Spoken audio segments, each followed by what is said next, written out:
अस्सलाम वालेकुम नाज़रीन, मैं हूं अरसलान खोखर। मेरे साथ मौजूद है रिजवान हैदर, हमारा रेगुलर हिस्सा, हमारा पैनल।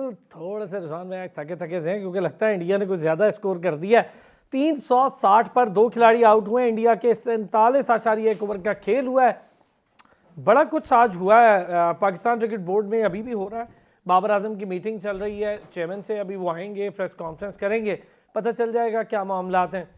दूसरी तरफ से शान मसूद कराची की टीम छोड़कर अब लाहौर के लिए रवाना हुई। बड़ी खबर है हमारे लिए, और ये हमारे रिपोर्टर से ही आई है खबर, तो हमें अंदाज़ा है कि कुछ ना कुछ होने जा रहा है।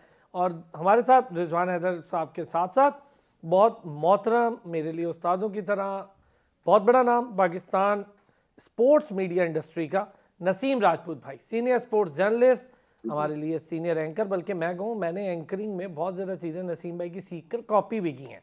तो नसीम भाई आज हमारे साथ मौजूद है। नसीम भाई अस्सलाम वालेकुम सर।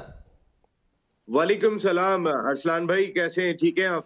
सर अल्लाह का शुक्र। नसीम भाई पहले तो ज़रा क्या होने जा रहा है पीसीबी में? बहुत अखाड़ पछाड़ है सर, बहुत अखाड़ पछाड़ है। पहले एक दिन नहीं हुआ था उन्हें तौसीफ अहमद साहब को आए, फिर खबर आ गई कि जी सिलेक्शन कमेटी फारिग हो। बेचारों ने अभी मज़ा भी नहीं चखा था चीफ सिलेक्टर होने का। पता नहीं क्या हो रहा है नसीम भाई, एकदम से बहुत स्पीडी। हाँ बिल्कुल। इस वक्त कहते हैं ना कि उखाड़ पछाड़ का सिलसिला जारी दिखाई दे रहा है कजाफी स्टेडियम लाहौर में। और मेरा ख्याल है कि जो मीटिंग इस वक्त भी चल रही है वहां पर, और जो मुलाकात आज मुतवक्के थी, उसमें भी मेरे ख्याल है कुछ चीजें खुलकर सामने आने वाली हैं। मिकी आर्थर हो, बाबर आजम हो, इनके मुस्तकबिल का फैसला होना है।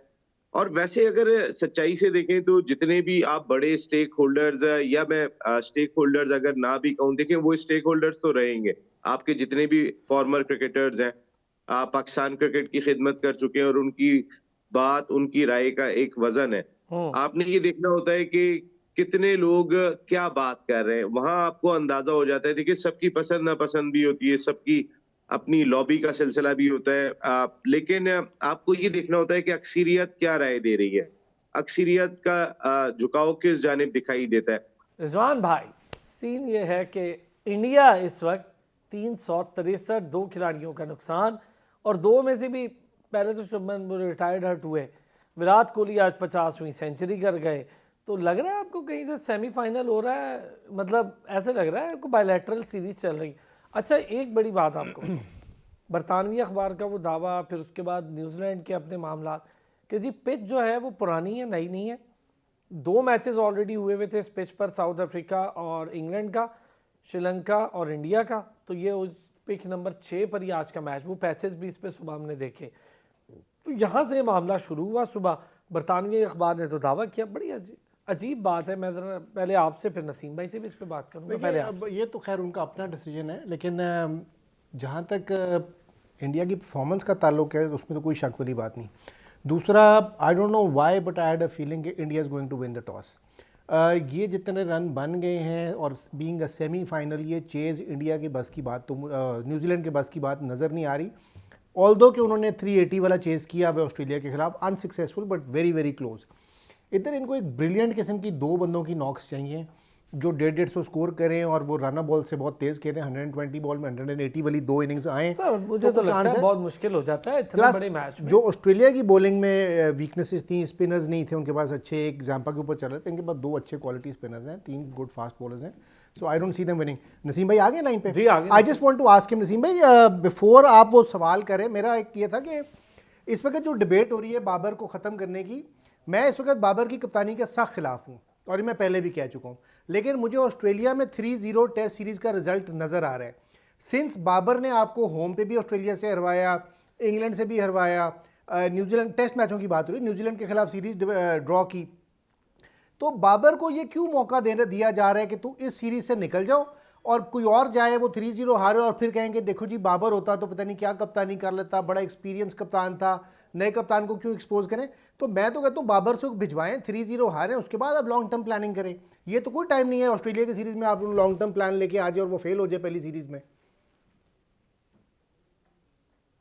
में हो सकता है, आपकी बात बिल्कुल ठीक है कि बाबर अगर आपको आप जो है वो हनीमून पीरियड मिला है पूरा आप अब तक का कप्तानी में, तो फिर ये जो एक टफ टूर है और वर्ल्ड कप के फौरन बाद है, डेबैकल के बाद है, तो उसको भी आप ही जाके फेस करें एज ए लीडर। आपकी बात बिल्कुल ठीक है, लेकिन हम ये भी कर सकते हैं, देखिए आप अगर वो गलती हम पिछले 3 साल से 4 साल से कर रहे थे, तो अगर उसको हम आज नहीं रोकेंगे तो कोई फायदा नहीं होगा। हम जो भी कप्तान बनाते हैं उसको फिर ये एक मार्जिन भी दें कि ऑस्ट्रेलिया के टफ टूर पे बड़े बड़े कप्तान गए और वो कामयाब नहीं हो सके। हमारी जो टीमें गई हैं, बड़ी बड़ी टीमें गई हैं, वसीम वकार, तो सारे कभी भी सक्सेसफुल नहीं रहे। तो जो भी अगर आप नया कप्तान बनाते हैं तो उनको कहते हैं कि भाई आप एक हार्ड लर्निंग अगर आपको शुरू में मिलेगी, उस रिजल्ट से हट के आप जाएं, अपनी टीम को डेवलप करें और काम करें, मुश्किल सर्कमस्टेंसेस में काम करें। ये रिजल्ट आपकी लीडरशिप पे काउंट नहीं हो रहा, उसके बाद आप आगे लेके चलें जिसको भी आप बनाते हैं। तो मेरा नहीं ख्याल कि अगर हम एक गलती कर रहे थे भाई, तो उस गलती को हम मजीद दोहराएं। आप लेकिन उस कप्तान को कि जिसको डायरेक्टली आते ही ऑस्ट्रेलिया का टूर करना पड़ता है और इस परफॉर्मेंस के बाद जो हमारी वर्ल्ड कप में रही है, तो लाजमी तौर पर उसको इतना कॉन्फिडेंस जरूर दिया जाए कि भाई आपकी कप्तानी पे इससे कोई फर्क नहीं पड़ रहा, आप अपनी टीम बनाओ और जो मुश्किल सर्कमस्टांसेस में, उस कंडीशन में, उस अपोनेंट के खिलाफ जो आपके प्लेयर परफॉर्म करते हैं उनको कैरी करो। ना कि आपने इंग्लैंड के खिलाफ जो पिचेस बनाई थी, जी आपने मुल्क के अंदर क्रिकेट खेली थी, बाबर आजम अपने माइंडसेट से हारे। बाबर आजम जो है वो उनका माइंडसेट है। आप इंग्लैंड के खिलाफ 500 रन एक दिन में करवा रहे हो, एक दिन में। उनकी बेसबॉल क्रिकेट आपने बनवा दी। आप इतनी खौफजदा हो उनके खिलाफ, हालांकि उनके मोस्टली प्लेयर्स नहीं आए थे, तो हम अपने माइंडसेट से हारे। हम इस वर्ल्ड कप में भी आप जरा माइंडसेट इंडिया का देखें, उनके कप्तान ने माइंडसेट क्रिएट किया है ना, वो अपने लिए नहीं खेल रहा, वो सिर्फ टीम के लिए खेल रहा है। उसको जो गेंद मिलती है वो मारता है, वो अपनी टीम के लिए आगे, वो देखता ही नहीं है पिच कैसी है, कंडीशन कैसी है। वो सिर्फ अपनी टीम का आगाज ऐसा देना चाहता है कि बाकी आने वाले लोग उसको कैरी करें। हमारे यहाँ तो आगाज ही नहीं मिल रहा। नसीम भाई, बात आप बिल्कुल ठीक कर रहे हैं, लेकिन मसला ये है कि ये कहने की बात होती है कि जी हम कप्तान को कहेंगे ये तुम्हारे ऊपर प्रेशर नहीं होगा, ये टेस्ट सीरीज तुम बेशक हार भी जाओ, तुम टीम डेवलप कर रहे हो। लेकिन ये जो सोशल मीडिया पे काम शुरू हो जाता है ना, किंग बाबर तो फलाना किंग, तो फलाना किंग, वो बेड़ा गर्क कर देता है बंदे के कॉन्फिडेंस का।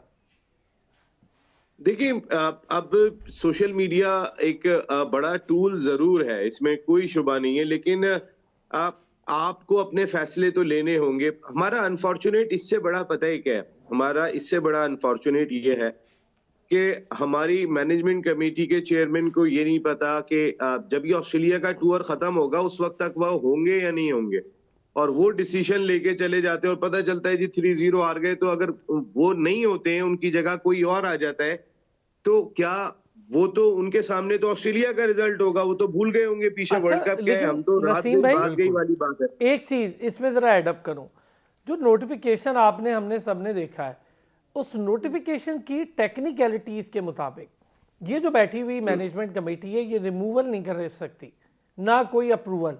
इनके पास सिर्फ डे टू डे अफेयर्स का एक मार्जिन है।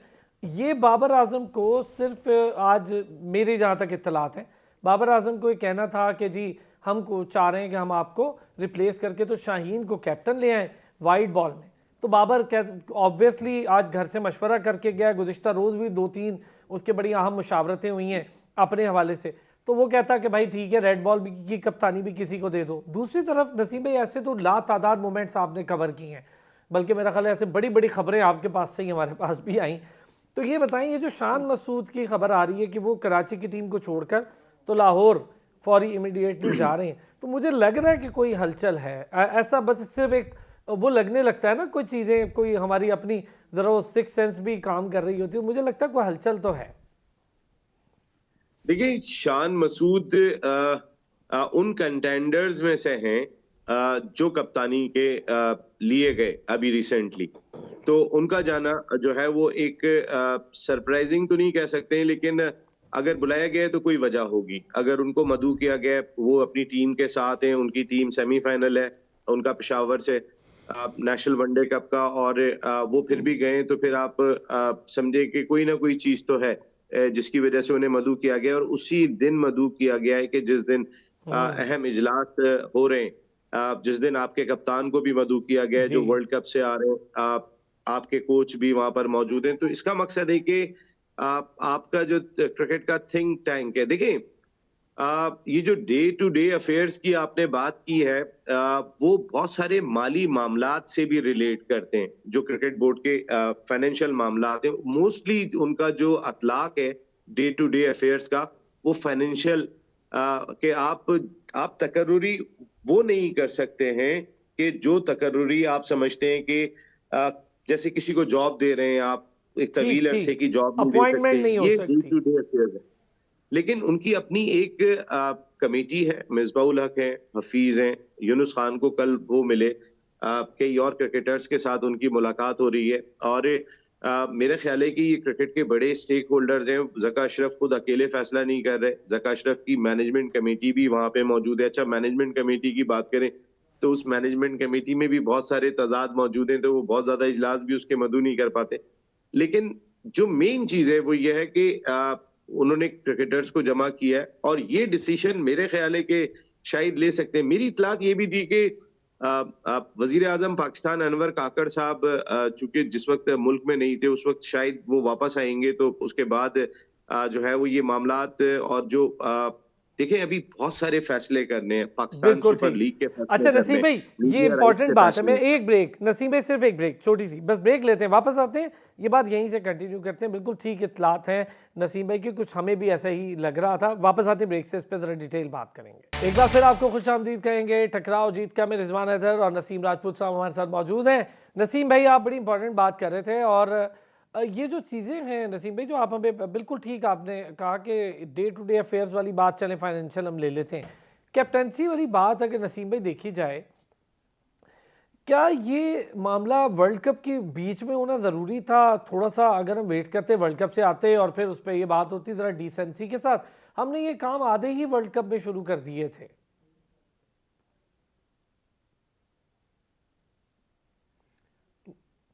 अच्छा चलें। उसकी बेसिकली वजह ये है कि आपकी 2 साल से जो परफॉर्मेंस चल रही थी ना, उसके ऊपर बाबर की कप्तानी के पहले से चल रही थी। हाँ, हमें एशिया कप में तो ये देख एशिया रहे कप थे। में भी शुरू हो गई हुई थी, हाँ। तो ये तो कभी डिबेट रुकी ही नहीं। ये नहीं है कि ये वर्ल्ड कप में 2 मैच हार गए और उसके बाद ये डिबेट शुरू हुई। ये डिबेट कंसिस्टेंटली चल रही है कि बाबर जहाँ कप्तानी पे आते हैं ना, हम बैटिंग की बात नहीं करते। ये लोग मिक्स कर देते हैं बाबर की कप्तानी और बैटिंग को। Batting is a separate issue, कप्तानी इज़ अ सेपरेट इशू, और उसकी जहाँ कप्तानी के ऊपर है हमेशा से फिंगर्स उठती रही हैं, ख्वाह वो PSL में कराची की टीम हो, PSL में पेशावर की टीम हो, या कोई और टीम हो, या पाकिस्तान की T20 की हो, टेस्ट की हो, वनडे की हो। ना अग्रेसिव कप्तानी है, ना टेस्ट मैच में ठीक है, ना वनडे में ठीक है, ना T20 में ठीक है। नसीम भाई 397 4 खिलाड़ियों के नुकसान पे, और वो जो बरतानवी अखबार का दावा था उसने और किरकिरा कर दिया मज़ा। ऐसा ही कुछ सीन उन्होंने सारा कुछ बताया था कि पुरानी पिच पे मैच होगा, ये हो जाएगा, हाई स्कोरिंग हो जाएगा, इंडिया टॉस। अजीब सी बातें हैं। और वो देखें, पुरानी पिच नंबर 6 भी उन्होंने बता दी कि जिसके ऊपर साउथ अफ्रीका और इंग्लैंड का मैच हुआ, और जनाबे अली इंडिया और श्रीलंका का मैच हुआ। वैसे काफ़ी अजीब बात है नसीम भाई, ऐसी चीज़ें वर्ल्ड कप में जुड़ी रहीं। जब भी इंडिया वर्ल्ड कप गया जब से, तो तब से लग ही रहा था कि कुछ ना कुछ ऐसी गड़बड़ें साथ जुड़ी रहेंगी। और इंडिया को ज़रूरत क्या थी, इतनी अच्छी टीम है। भाई डेली मेल अगर ये खबर दे रहे हैं ना, तो आप समझ लें कि ये एक ऑथेंटिक स्टोरी है। अब वो ऐसे खबर नहीं दे देते, वो भले कुछ भी हो जाए, कोई ऐसी खबर नहीं देते। सात नंबर पिच पे ये मैच होना था, जहां पे ज्यादा मैचेस नहीं थे मेरी इतलात के मुताबिक, या जो थोड़ा बहुत पता चला, वहां पे थोड़ा स्विंग मौजूद था। तो बिल्कुल स्विंग जो है वो आपने देखा कि पहली गेंद से अगर आप देखेंगे ना, ट्रेंट बोल्ट का दिखाई दिया ना सऊदी का दिखाई दिया। ये दोनों अपनी सीम और स्विंग की वजह से ही सारी दुनिया में एक शोहरत रखते हैं। इनका गेंद हिलता जरूर है, कोई एक गेंद सिंगल बॉल में सुबह से देखा मैंने मैच, मुझे हिलता हुआ दिखाई नहीं दिया। तो इसका मकसद है आप उस पिच के ऊपर ले गए कि जो खासी यूज हुई थी, और जो अखबार का दावा है जो मेन दिखाई देता है, अब उनकी बॉलिंग से भी काफी चीजें पता चल जाएंगी, जिसमें कहा गया कि स्पिनर्स को मदद देगी वो, क्योंकि उसका यूज ज्यादा हुआ था। और टॉस भी जो है वो आप देखिएगा, अब मैंने आज टॉस नहीं देखा, लेकिन मैंने पाकिस्तान का टॉस देखा था, जिसमें वो जब कॉइन उछालते हैं रोहित शर्मा, तो वो कॉइन उस स्पॉट पे नहीं गिरता, बल्कि उससे भी कोई वाह 10-15 नसीम भाई किलोमीटर वाह, आज आगे भी चला यही हुआ जाता है। है। और ये दूसरी तीसरी बार हम देख रहे हैं कि वही वो बात जो आप कह रहे हैं ना, वही वो बात भी क्या, टॉस बहुत दूर जाके गिरा नसीम भाई। अच्छा, बाबर तो पता है उस कॉइन की तरफ जा रहा था। मैं आप जरा देखिएगा बाबर का जो टॉस हुआ था, बाबर तो कॉइन की तरफ चल दिया था कि भाई ये किस तरफ फेंका गया है, तो फिर एकदम उसको ख्याल आया मैं कैप्टन हूँ, रुक गया। वरना वैसे अगर देखना मुझे चाहिए बाबर का नसीम भाई, इसमें क्या गलत है? देखना चाहिए, मैं तो कहता हूँ खुद देखना चाहिए। हमें क्या पता कौन क्या ना कैमरा उसके ऊपर जाता है, इतनी टेक्नोलॉजी के बावजूद कैमरा भी नहीं दिखा रहा कि क्या आया है।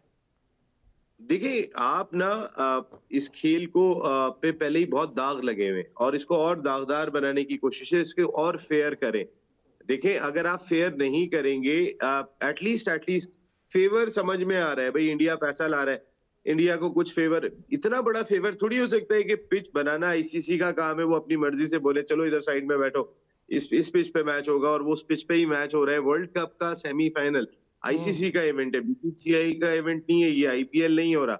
यहाँ थोड़ी सी आंखें खुलने की जरूरत है। आज अगर डेली मेल बात कर रहा है, सारी दुनिया बात कर रही है, आप वर्ल्ड कप का नॉकआउट मैच, आप अगर ये काम आपने हो सकता है पीछे आपने राउंड मैचेस में भी कर लिया हो, इस पे ज्यादा लोगों का फोकस दिखाई दिया हो, ये नॉकआउट मैच आ गया था, राउंड मैचेस तो जाहिर है इतने सारे थे, कौन किससे कहां पर खेल रहा था कोई बहुत ज्यादा चीजों का पता नहीं। लेकिन ये इत्तलात भी आई है कि इससे पहले भी इंडिया ये काम कर चुका है अपने मैचेस के अंदर के, पिच उन्होंने अपने हिसाब से जो है वो पिच तामीर टेम्परिंग का कराई। देखिए इल्जाम बड़ा वहां पुराना है नसीम भाई वैसे। देखिए एंडी एटकिंसन पाकिस्तान में भी आके काम कर चुके हैं, वो और भी बहुत सारी जगहों पे आके काम कर चुके हैं, और आ, वो पिच जो भी बनाते हैं, उन्होंने दुबई के इंटरनेशनल क्रिकेट स्टेडियम में भी काम किया हुआ है, और वो तो पिच बनाने के लिए आए हुए हैं। मट्टी कहाँ की है? इंडिया की है, कोई मट्टी तो साथ लेके आए नहीं है। काम करने वाले कौन से क्यूरेटर हैं उनके साथ? वो लोकल्स हैं सारे के सारे, वो गोरे तो अपने साथ अपनी टीम तो लाए नहीं है, सिर्फ एटकिंसन वहां पे मौजूद है। और फिर सबसे बड़ी चीज जो अथॉरिटी अपनी इंडिया की हमें दिखाई देती है कि जे शाह साहब जैसे बैठे हुए डेविड बैकम को साथ में लेके वो बता रहे हैं सारी दुनिया हमारी है, सारी दुनिया की क्रिकेट हमारी है, वो प्रूफ करते हुए दिखाई दे रहे हैं। देखिए उनकी टीम वैसे ही, आपने बहुत अच्छी बात की अरसलान भाई, उनकी इतनी अच्छी टीम खेल रही है तो ये सब चीजें करने की जरूरत नहीं है। अच्छा पर हाँ, लेकिन बिल्कुल सही बात है नसीम भाई, इतना अच्छा मैच, इतना सारा टीम कॉम्बिनेशन, रिजवान भाई 397 आप सेमीफाइनल में करने वाली टीम, और कर भी सकती, वैसे भी कर सकती है, देखिए इतनी यार, अच्छी टीम है। मेरी बेटी के साथ जब मैं लूडो खेलता हूँ ना, तो मुझे उसमें भी थोड़ी सी चीटिंग करके मज़ा आ जाता है। तो ये कोई ऐसी बात नहीं है कि जो टीम को फेवर मिल रहा होता है। ऑस्ट्रेलिया में आप देखें जब भी मैचेस होते हैं तो वो पिचेस उनको फेवर करते हैं, बेशक आईसीसी के इवेंट्स हों। आपने 92 के वर्ल्ड कप में भी देखा, हमें ऐसी पिच मिली इंग्लैंड वाली जिस पे हम 70 पे इंग्लैंड की टीम आउट हो गई या हमारी आउट हो गई। फिर आपको ऐसी पिचेस साउथ अफ्रीका में मिली लेकिन है, आपको ये बताऊं, यहाँ पे उनकी भी आउट हो गई, हमारी ये फर्क है यहाँ पर कि हमारी ठीक है, एक लेकिन हो रही यहाँ है, पे दूसरी देखिए नहीं हो रही। अब चूंकि दुनिया आगे बढ़ती जा रही है और नसीम भाई कह बिल्कुल ठीक रहे हैं, लेकिन हकीकत भी यही है कि वो वाकई जैसा ये प्रूव कर रहे हैं कि भाई दुनिया हमारी है, David Beckham is in my pocket. एक फुटबॉलर है जिसका क्रिकेट में इंटरेस्ट भी नहीं है, उसने टोटल एक दुनिया में ज़िंदगी में एक दफ़ा क्रिकेट पे बयान दिया था, जिसमें 2005 या 8 की एशेज ऑस्ट्रेलिया जीती थी, इंग्लैंड जीती थी। उसने कहा था यार ऐसा एटमॉस्फेयर में फुटबॉल में भी चाहता हूँ कि हमें क्राउड ऐसा मिले। That is it. सो भाईजान इस वक्त माइट इज़ राइट, 60% 40% रेवेन्यू, तकरीबन 40-50% रेवेन्यू इंडिया ला रहा है, बाकी दुनिया उतना कम ला रही है। और ऑस्ट्रेलिया 5 दफ़ा जीत गया, तो इंडिया चाह रही है कि हम जीतें, तो अपनी टीम के साथ साथ उनको जितने वो फेवर दे सकते हैं वो दे रहे हैं। और अगर ना भी देते तो इंडिया की टीम इस वक्त बहुत सुपीरियर है, इसमें भी मैं कोई शक यही नहीं बात है। कह रहा हूं। वो तो अच्छा चलिए वापस आते हैं, फिर जरा बात करते हैं मैच। जी जी नसीम मैं भाई। एक चीज, मैं बस जाते जाते एक चीज कहूंगा रिजवान भाई, इसमें जो मेरी इतलात है उनके मुताबिक आपको मैच के लिए पिच पहले से डिक्लेयर करनी पड़ती है। ये जी जो सर, अगर तनाजा बना है, बिल्कुल नसीम भाई। ये इस बात पे बना है कि 7 नंबर पिच पे मैच होना था, आपने 6 नंबर पिच पे मैच करा लिया। 7 नंबर पिच पहले डिक्लेयर थी फॉर दिस सेमीफाइनल। लेकिन Yes. नसीम ये भाई, तनाजा, वरना तो तनाजा है ही नहीं, आप किसी भी पिच पे मैच करा लें, वो तो आपकी मर्जी है, सुबह जिसको भी रेडी करा लें। नसीम भाई अब आप बना सिर्फ इसलिए। यहाँ पे नसीम भाई आप इंडिया की पावर देखें और न्यूजीलैंड की कमजोरी भी देख लें, हाँ या फिर आप इंडिया की पावर देखें और पाकिस्तान की कमजोरी देखें कि बाबर टॉस देखने नहीं गया। यानी कि हम साथ मिले हुए ना, हमारी अपनी टीम, आप कह सकते हैं न्यूजीलैंड की टीम, ये सारे दे एग्री बेसिकली, तो ये फैसले अंदर हो गए होते हैं कि यार क्या करना है, और न्यूजीलैंड ने ऑब्जेक्शन नहीं की। न्यूजीलैंड ने ऑब्जेक्शन नहीं की, ये आपकी बात समझ में आई, लेकिन मेरा ख्याल है कि इस चीज को ना ये जरूरी होना चाहिए कि वो जो स्पॉट है कॉइन का, एटलीस्ट दोनों कप्तान तो देख लें। चले हम ये बात ना कहें कि न्यूजीलैंड भी जो है वो चाहता था कि इंडिया जीत जाए, या बाबर भी चाहते थे, मेरा ख्याल है ये अगर वो कॉइन एटलीस्ट उस स्पॉट पे तो गिरे कि दोनों कप्तानों ने देख लिया, मैच रेफरी ने देख लिया। अच्छा, मैं इसके यही हक पे हूँ समझ में नहीं नसीम भाई, आता। दूर भी गिरे ना तो कैप्टन को जाके देखना देखना चाहिए। उनका इसमें मना क्या तो है, नहीं कोई किया हुआ कंसर्न कैप्टन थोड़ी को। है कि मेरे ख्याल कैप्टन है को खेल देखना को चाहिए। शफाफ बनाने के लिए कैमरे को जो दरमियान में इन्होंने सिलसिला शुरू किया था, कैमरा टॉस दिखाता था, ये इन्हें दिखाना चाहिए ताकि सारी दुनिया भी सुकून में रहे, भाई ये सही है फैसला। सही बात है। अच्छा नसीम भाई, अब तो हो गए 400 स्कोर सर, पहले इस पे बात करते हैं। क्या करें नसीम भाई, 400 स्कोर का कुछ कर सकते हैं? रचिन रविंद्रा, डिवॉन और विलियमसन, लेथम, ये बैटिंग लाइन 400 वाली 383 तक जाना अलग बात है। इनकी बॉलिंग नो डाउट बहुत अच्छी जा रही है इंडिया की। तो इसको देखते हुए क्या 400 कोई रियलिटी बेस्ड है कि किया जा सकता है? देखिए, जो इंडिया की बॉलिंग इस वक्त है, खास तौर पे उनके स्पिनर्स गेंद कर रहे हैं, और अगर यहाँ देखते हैं, मैंने तो सेंटनर की गेंद बहुत ज्यादा हिलते हुए नहीं देखी। अब जडेजा कैसी बॉलिंग करते हैं ये देखना होगा। अ, मेरे ख्याल में बहुत ही मुश्किल होगा। बुमराह की नई गेंद, शामी जिस तरीके से आगे से स्विंग कर रहे हैं बॉल को, कुलदीप जिस तरह की बॉलिंग कर रहे हैं, ये डिफिकल्ट होगा। लेकिन आपको एक बात बताऊं, न्यूजीलैंड, साउथ अफ्रीका, ऑस्ट्रेलिया, ये उस माइंडसेट की टीमें हैं कि ये हमें प्रेशर बहुत लगता है। 398 जी बहुत बड़ा प्रेशर है।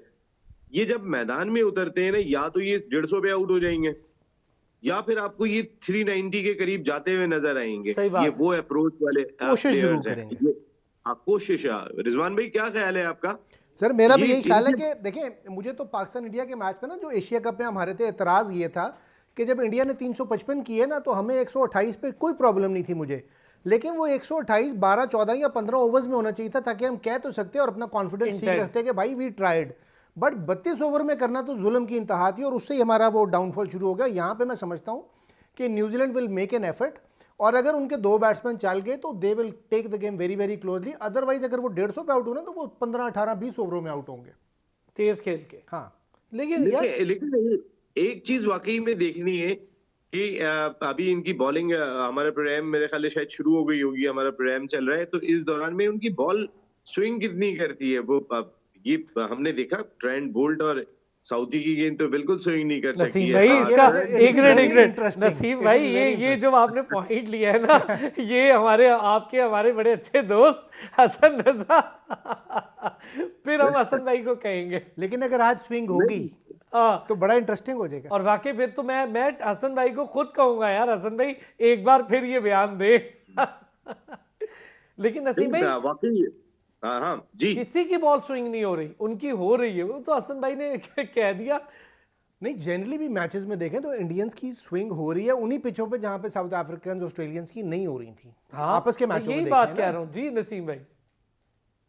तो भाई फिर अगर मैं इस चीज को वैसे मैं नहीं मानता। मैं अगर सच्चाई से पूछे फिर ना, तो क्रिकेट आपने एक तरीके से इंडिया की पॉकेट में रख दी है, तो फिर खत्म ही हो गया ना। बाकियों का मुकाबला क्या रह गया? बाकी सिर्फ जाएं और पैसे का बैग उठा के घर आ जाएं, बस खेलने की क्या जरूरत है? अच्छा, एक भाई अजीब सा इतना सेटअप शुरू हुआ है नसीम भाई।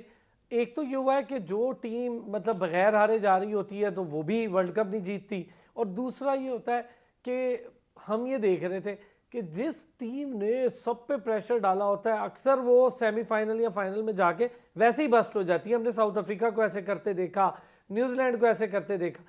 लेकिन आप देखें कि जब भी मतलब दो, अगर बड़ी टीमों की बात करूं, ऑस्ट्रेलिया ऐसी टीम है जो लड़ती है और फिर एंड तक लड़ते हुए जाती है, और लगता है यार वो लड़ी है, मज़ा भी आ रहा होता है। दूसरी तरफ इंडिया है, जब वो धोनी ने जाना होता है या सचिन तेंदुलकर ने जाना होता है, वो वर्ल्ड कप ही और हो जाते हैं, उसका मज़ा ही और जो वो पता ही लगता है कि यार ये जीतेंगे क्योंकि इन्होंने ट्रिब्यूट पेश करना है। मैं वापस आता हूँ सर एक ब्रेक से, और फिर मैं आपसे इस पर ज़रा बात करता हूँ। वापस आते हैं ब्रेक से। एक बार फिर कहेंगे आपको खुशामदीद टकराव जीत का में छोटी सी लंबी ब्रेक ले ली हमने। छोटी सी लंबी ब्रेक के बाद हम आ गए वापस, और इस वक्त न्यूजीलैंड के बैटर 398 करने के लिए ग्राउंड पर मौजूद हैं। पिच के ऊपर हैं रचिन रविंद्रा और डेवन कॉनवे। डेवन कॉनवे ने अभी तक कोई बहुत बड़ी इनिंग नहीं खेली है, लेकिन वो प्रॉपर किस्म के बैटर भी हैं और उनके अंदर ये एबिलिटी है। हाँ, एबिलिटी है कि किसी वक्त भी मैच को टर्न करने की सलाहियत रखते हैं। लेकिन रचिन रविंद्रा हैं इनके सबसे इम्पैक्टफुल प्लेयर। जब केन विलियमसन नहीं भी खेल रहे थे तो रचिन रविंद्रा ने सिंगल हैंडेडली कई मैचेस इनको जीत के दिए हैं, और बड़ा ही एक्सीलेंट परफॉर्मर है रचिन। नसीम भाई, बड़ी शानदार परफॉर्मेंस रही है। रचिन नया लड़का है, लेकिन आप देखिए कितने शानदार तरीके से हम ऐसी परफॉर्मेंस ही मिस करते रह जाते हैं अपने लड़कों में। हमारे सऊद शकील अच्छे हैं, लेकिन वही 40-50 पे जाके बस हो जाती है उनकी भी। बिल्कुल, हम अपने बॉलर्स को तो कह रहे हैं वो T20 के बॉलर्स हैं, हम अपने बैटर्स को नहीं कह रहे कि वो 50 रन के बैटर है। देखे ना, इतनी सेंचुरी इस वर्ल्ड कप में स्कोर हुई है, तो वो हमारी जानिब से कितनी दिखाई दी है। उस तरीके से तो हमारा कोई भी बैटर परफॉर्म नहीं कर सका। रिजवान साहब होप दिलाते हैं, 344 चेस हो जाता है और उसके बाद फिर वो कुछ भी नहीं कर पाते। तो कंसिस्टेंसी नाम की तो कोई चीज दिखाई नहीं दे रही जो सचिन रविंद्रा में दिखाई दी। वो एक स्टार आ गया दुनिया क्रिकेट में, उसने बताया जिस तरह की क्रिकेट खेली, 3 सेंचुरी ऑलरेडी स्कोर कर चुके हैं। लेकिन आज एक बात बताऊं अरसलान भाई, आज सचिन से ज्यादा इंपॉर्टेंट रोल जो अब तक नहीं चला, डेविन कॉनवे। कॉनवे के लिए आज चलना बहुत जरूरी होगा अगर इन रन्स की जानिब जाना है, क्योंकि जिस तरह उनके खेलने का अंदाज है वो आज जितने रन्स बोर्ड पे पहला दिखाई दे चौका रहे हैं मार दिया नसीम भाई पहली बॉल पर। आपकी बात सुनते ही लगता है कॉनवे ने आपकी बात सुन ली, उसने पहली बॉल पे चौका मार दिया है। हाँ, आज कॉनवे का चलना ज्यादा जरूरी है। और कॉनवे अगर अपने अंदाज से जो वो खेलते हैं, पावर प्ले खेले, तो फिर न्यूजीलैंड की टीम नीचे उनकी बैटिंग में भी डेप्थ मौजूद है। ऐसा नहीं है, अच्छी बैटिंग है। फिर उनके कप्तान खुद बड़ा गट्सी प्लेयर है। जैसे मैं इस मुकाबले को विराट कोहली और केन विलियमसन का भी मुकाबला करार दे रहा था, क्योंकि ये दोनों ऐसे प्लेयर्स हैं कि जो बैकबोन है अपनी टीम की। आज अगर आपको इतने रन्स दिखाई दे रहे हैं, उसमें रोहित शर्मा का जो आगाज है कमाल है, जो कप्तान लीड कर रहा है। लेकिन रोहित शर्मा के 100 रन बहुत ही इंपॉर्टेंट है। वो जो मिडिल ओवर्स में उसके इर्द गिर्द शुभमान गिल, श्रेयस अय्यर सब ने तेज रन किए। रोहित इम्पैक्टफुल है ना सर, रोहित इम्पैक्टफुल है, बहुत तेज खेलता है। अच्छा एक चीज है रिजवान भी, जो नसीम भाई कह रहे थे, मुझे भी कोई ज्यादा स्विंग नजर नहीं आई, तो जरा पहली बॉल बाहर पड़ के और बाहर निकल गई। हाँ, तो वो मुझे तो लगा कि थोड़ी सी स्विंग हुई है, बट ये कि उस पे चौका पड़ गया। और ये देखिए थोड़ी अंदर आई है। बट देखिए इट्स अ पॉजिटिव स्टार्ट। और चौका, एक और Conway no doubt is important, so is Rachin. अगर तो न्यूजीलैंड ने पहले 10 ओवर में 90-100 रन बना लिए विदाउट लूजिंग अ विकेट, तो वो मोमेंटम अपनी तरफ ले जाएंगे without losing a wicket. Momentum, क्योंकि ना एक प्रेशर पड़ जाता है। आप देखें 2 चौके पड़ते हैं, साथ ही बॉलर कहते हैं यार फील्ड प्लेस करो, कप्तान सोच रहा होता है कि क्या करो। जब आप पाकिस्तान स्टाइल में खेलते हैं तो आपको फील्ड चेंज करने की भी जरूरत नहीं कि यार जो फील्ड प्लेस की है वो ठीक है। So once you make the batsman, the bowlers and the captain think यार I need to change the field, ये उस हिसाब से खेल रहे हैं या जो मैंने लाइन पकड़ी हुई है उसके ऊपर नहीं जा रहे, तो फिर इट मेक्स अ डिफरेंस। और पाकिस्तान ने जो न्यूजीलैंड से मैच जीता, बेशक बारिश हो गई लेकिन मोमेंटम फखर ने हाथ में रखा हुआ। तो उसी वजह से पाकिस्तान जीता। जिस टाइम पे फखर आउट हो जाता तो शायद वो मोमेंटम रह जाता, क्योंकि हमारे पास ऐसे बैट्समैन 3-4 हैं नहीं जो मोमेंटम कैरी कर सकें। वो बाबर आगे सेट होना शुरू हो जाता है, रिजवान आगे सेट होना शुरू हो जाता है, एक ही तरह के हैं ना, वो एक ही स्टाइल के हैं। सो यहाँ पे इनके पास रचिन के साथ विलियमसन भी है जो कि विराट कोहली स्टाइल में खेलता है, और उसके बाद नीचे भी फिलिप्स वगैरह हैं, तो वो they can keep the momentum going and if that works तो New Zealand will have a chance. अच्छा नसीम भाई, मैंने एक चीज देखी पूरे टूर्नामेंट में, ये हुआ कि इंडियन बॉलिंग लाइन को किसी ने तहस नहस नहीं किया, तो टेस्ट नहीं हुई उस तरह से, क्योंकि वो जिस लाइन लेंथ पे बॉल कर रहे थे, चाहे स्पिनर हो चाहे उनके पेसर हो। अत्ता के शामी जिसको हमने बड़ा कूटा था T20 वर्ल्ड कप में, और वो भी आके ऐसी बॉलिंग कर रहा था जैसे वो भी बुमराह ही है हल्का फुल्का। तो सारों ने मिलके एक खास लाइन पर बॉल की। मेरा ख्याल ये अच्छी तैयारी थी, इसको अच्छी तैयारी कहा जाए तो ज़्यादा बेहतर है। उन्होंने बहुत तैयारी की है कि किस लाइन पर इन पिचेस में बैट्समैन को तंग किया जा सकता है। हमारी ज़रा तैयारी का भी थोड़ा सा वो है फुकदान, हालांकि हमारा बॉलिंग लाइन अब इतना बुरा नहीं था, पर एग्जॉस्ट बहुत हो गए। बिफोर नसीम भाई आंसर, मैं नसीम भाई के लिए सवाल करता हूँ। हमारा तैयारी का फुकदान नहीं होता, हमारा प्लान नहीं होता। हम उनके प्लान को, जो भी टीम से खेल होते हैं ना, उनका जो प्लान होता है उस पर रिटेलिएट कर रहे होते हैं, उसी को फॉलो करना शुरू, उसको उसका जवाब देने की कोशिश करते हैं। उनका ये प्लान है तो हम इसका ये जवाब दे दें। क्या कहते हैं नसीम भाई? देखिए हमारी टीम के मामलात तो रिजवान भाई अभी डील हो रहे हैं, उसके रिजल्ट आना शुरू हो जाएंगे। जहां तक इंडिया की बात है, वो अपनी कंडीशंस को जानते हैं, वहां पे खेलते रहे हैं। उनकी IPL खासी बड़ी होती है, वो अपनी डोमेस्टिक क्रिकेट खेलते हैं, वो दुनिया की लीग जाके नहीं खेलते। उनके जितने भी स्टार्स होते हैं वो आपको अपनी डोमेस्टिक लीग में भी, डोमेस्टिक क्रिकेट में खेलते हुए दिखाई देंगे। सौरव गंगुली ने बात कही कि हमारी टीम सिर्फ IPL से नहीं बनती, हमारी टीम 4 डे क्रिकेट से बनती है। ये सारे के सारे 4 डे क्रिकेट में लंबी बॉलिंग करने का एक्सपीरियंस भी रखते हैं। ये सारी चीजें इंडिया ने करके दिखाई, उनके स्पिनर्स वगैरह। लेकिन एक सवाल वाकई में मेरे भी दिमाग में जो है वो आपके सवाल के बाद गर्दिश किया कि ऐसी भी अनप्लेएबल बॉलिंग हमने सारी दुनिया में नहीं देखी है, लेकिन किसी एक मैच में भी तहस नहस नहीं हो सकी, किसी एक मैच में। है ना ये नसीम एक भाई, बहुत बड़ा सवाल सही है कह कि रहा हूँ ना मैं, 9 किसी मैच एक हो ने भी गए। नहीं किया। हाँ, 9 मैच हो गए, ना ऑस्ट्रेलिया, ना न्यूजीलैंड, ना साउथ अफ्रीका। तो या तो वो आईपीएल के कॉन्ट्रैक्ट देख रहे हैं, समझ में नहीं आ रहा उन्हें कि जो कोई आता है वो प्लेट में सजा के देने को तैयार बैठा हुआ है उनको। अच्छा, या एक तो नसीब में गैर हतमी गैर सरकारी नतीजे के मुताबिक श्रीलंका का बोर्ड तो आ गया सामने, और वहां पर जो जो उनको बैन किया या ख़त्म किया वो इसीलिए किया गया था कि एक तो 50 खेली उन्होंने इनिंग, और फिर 55 पे पूरी टीम आउट। तो उन्होंने कहा भाई हम नहीं मानते कि 50 और 55, उसकी वजह से बोर्ड गया। फिर बोर्ड के चक्कर में वो जो राणा टुंगा राणा कह रहे हैं टुंगा ना ने कि इंडिया इन्फ्लुएंस करता है, वो आप देख लें, फिर आईसीसी को इन्फ्लुएंस करा के तो पूरा बोर्ड ही मुअत्तल कर दिया। भाई उनके जो अल्फाज थे वो अल्फाज बहुत ही सख्त किस्म के थे कि श्रीलंका क्रिकेट की तबाही का जिम्मेदार जे शाह है, बीसीसीआई है। वो कहते हैं कि हमारी सिलेक्शन कमेटी का तकर्रुर, उनके एक पार्लियामेंट के मेंबर कह रहे हैं कि हमारी सिलेक्शन कमेटी का तकर्रुर भी बीसीसीआई करती है। अब आप यस, जरा सोचें कि किस तरह की आवाजें दुनिया भर से उठना शुरू हो गई हैं। तो ऐसे में तो उनका इन्फ्लुएंस, अगर कोई एक क्रिकेट बोर्ड इस तरीके से चीखने पे आ गया, हम तो बेचारे उस हालत के अंदर हैं कि पता नहीं बोल भी पाते हैं या नहीं बोल पाते हैं, और कितनी बात करेंगे कितनी बात नहीं करेंगे। लेकिन एक आवाज आना शुरू हो गई है, और मेरा ख्याल है अ, हम अपनी टीम के इवेंट को जायजा लें। हमारी टीम को कहाँ कहाँ पे क्या प्रॉब्लम हुई। मिसाल के तौर पे अहमदाबाद के मैच में जिस तरीके से नारेबाजी की गई थी हमारी टीम के खिलाफ, एक पूरी एक तहरीरी शिकायत जरूर बनानी चाहिए। एटलीस्ट भले वो हाथी बगैर दांत का दिखाई देता है इंटरनेशनल क्रिकेट काउंसिल, लेकिन आप रजिस्टर जरूर करें। सही, अग्री। आईसीसी का अपना इवेंट था।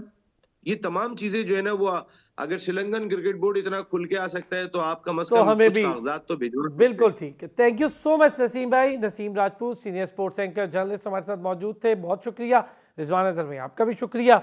लगता तो ऐसे है कि मैच कुछ अच्छा होगा, जैसे शुरुआत हुई अच्छा मैच देखने को मिलेगा तो मज़ा भी आएगा। ले जी 398 देखते हैं एंड पर क्या करते हैं, 11 बजे होती है मुलाकात।